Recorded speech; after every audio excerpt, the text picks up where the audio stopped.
Hello friends, स्वागत है आपका हमारे YouTube channel Pinky educational club पर। आज हम फिर हाजिर हैं आपके सामने एक नई कहानी के साथ, जिसका शीर्षक है कैसे दोस्त बनाए जाएं। तो दोस्तों, हम सब के जीवन में कभी ना कभी कोई ना कोई दोस्त तो जरूर रहा है। कोई अच्छा रहा है, कोई बुरा रहा है। तो दोस्तों, दोस्त हमारे जीवन का बहुत ही अहम हिस्सा होते हैं। इसलिए हमें अपने दोस्त बहुत सोच समझ कर बनाने चाहिए, क्योंकि हम अपनी ज़िंदगी में क्या बनेंगे भविष्य में, ये कहीं ना कहीं हमारी दोस्ती और हमारी संगत पर निर्भर करता है। जैसे आप अगर अच्छे दोस्तों के साथ रहेंगे तो आप अच्छे इंसान बनेंगे। हो सकता है आप करियर में भी कुछ अच्छा करें, उसमें भी आपके दोस्त आपके लिए हेल्पफुल हों। और अगर आप बुरे दोस्तों की संगत में रहेंगे तो आप हो सकता है कि उनके साथ गलत रास्ते पर चलें और अपना करियर और अपना कल दोनों ही खराब कर दें। तो दोस्तों, अगर आपको हमारी कहानी अच्छी लगेगी तो आप उसको ज़रूर सब्सक्राइब कीजिएगा। तो चलते हैं हमारी कहानी की ओर। आज हम आपको एक गधे और एक ऊंट की कहानी के जरिए दोस्त और दोस्ती के बारे में समझाएंगे। तो दोस्तों, एक बार एक जंगल में एक ऊंट और एक गधा रहते थे, जो आपस में बहुत अच्छे दोस्त थे। दोनों दिन भर साथ खाते पीते और मौज मस्ती करते थे। लेकिन गधा जो था, उसके दिमाग में एक बार एक ख्याल आया। उसने ऊंट को कहा, दोस्त, वो देखो, वहाँ कितनी अच्छे फल और सब्जियां लगी हुई हैं, आओ उन्हें खाने चलते हैं।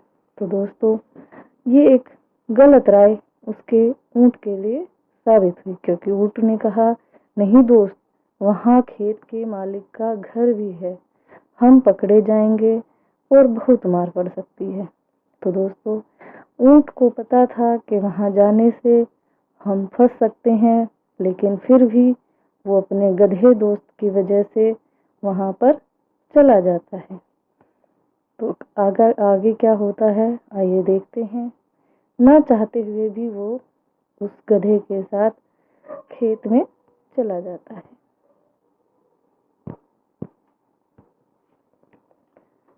तो दोस्तों, जैसा कि आप सब देखते हैं, जैसा कि हमारी कहानी का शीर्षक है, ऊंट ने अपने दोस्त का चुनाव सही नहीं किया था।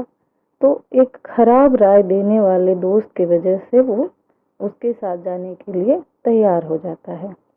वो खेत एक नदी के पार था, जिसमें तैर कर जाना पड़ता था, क्योंकि वहाँ कोई पुल नहीं बना हुआ था। दोनों खेत में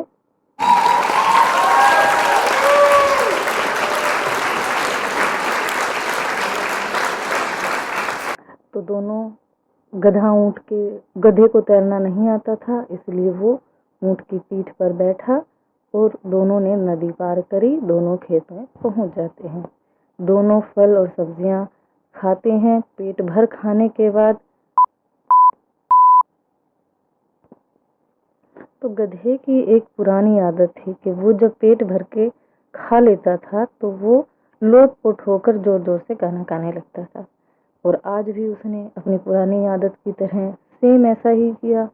उसने जब पेट भर खा लिया तो वो लोट-पोट होके जोर जोर से गाना गाने लगा, क्योंकि ऊंट बड़ा होता है तो उसका पेट नहीं भरा है, उस गधे का पेट पहले भर गया। अब उस ऊंट उसको मना करता रहा कि दोस्त, ऐसा मत कर, हम फंस जाएंगे, पर वो नहीं माना। जोर जोर से चिल्लाने की आवाज सुनकर खेत का मालिक उनको देखता है और उनकी तरफ छड़ी लेकर दौड़ पड़ता है। गधा चुपके से जाकर पास की ही एक झाड़ी में छुप जाता है, क्योंकि ऊंट बड़ा होता है इसलिए वो छुप नहीं पाता है और उसको बहुत मार पड़ती है। जब वो किसी तरीके से बचते बचाते नदी के पास वापस आता है तो गधा वहीं पर खड़ा होता है, और जब वो ऊंट उस नदी में उतरने लगता है तो वो उसकी पीठ पर बैठ जाता है। लेकिन अब ऊँट को उसको सबक सिखाना था, इसलिए जब वो नदी के बीच में पहुंच जाता है तो ऊँट पानी में लेटने लगता है, गधा डूबने लगता है। गधा जोर जोर से चिल्लाने लगता है, अरे दोस्त, ये तू क्या कर रहा है? मैं डूब जाऊंगा, तू जानता तो है मुझे तैरना नहीं आता है। तब ऊँट कहता है, दोस्त, मुझे भी पेट भर खाना खाने के बाद ऐसा करने की आदत है, मैं कुछ नहीं कर सकता। गधा पानी के तेज बहाव में बह जाता है। तो दोस्तों, ऊँट को सही समय पर अपने दोस्त की पहचान हो गई थी कि वो दोस्त उसको हर घड़ी मुसीबत में डालने के लिए तैयार था। जो दोस्त ऊँट समझ चुका था कि ऐसे दोस्त के रहते दुश्मनों की क्या जरूरत है। तो दोस्तों, आज की कहानी से हमें क्या सीख मिलती है कि दोस्त ऐसे बनाए जो मुसीबत में हमारे काम आए, ना कि खुद हमारे लिए मुसीबत बन जाए। तो दोस्तों, आज की कहानी हम यहाँ समाप्त करते हैं।